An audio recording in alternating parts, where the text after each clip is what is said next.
In this video, I'll show you how to use the Ionos website builder step by step. Whether you're creating your first website or redesigning an existing one, this guide will help you build a professional-looking site using simple drag-and-drop tools. First, open your preferred web browser and go to the Ionos website. Once you're on the home page, you'll notice a clean layout with different options. Look for the Website option in the menu. This is where you'll access the Website Builder tools. After clicking on Website, you'll see several options. Find and click on Website Builder. This will take you to the section where you can start creating your site. Before you begin designing, you'll need to choose a website package. Ionos offers different plans depending on your needs, including features like a domain name, email accounts, and storage.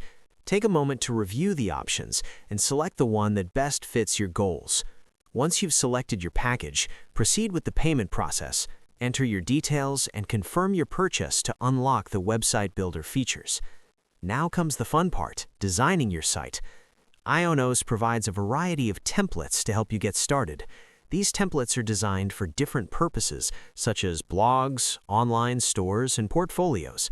Choose one that matches your vision.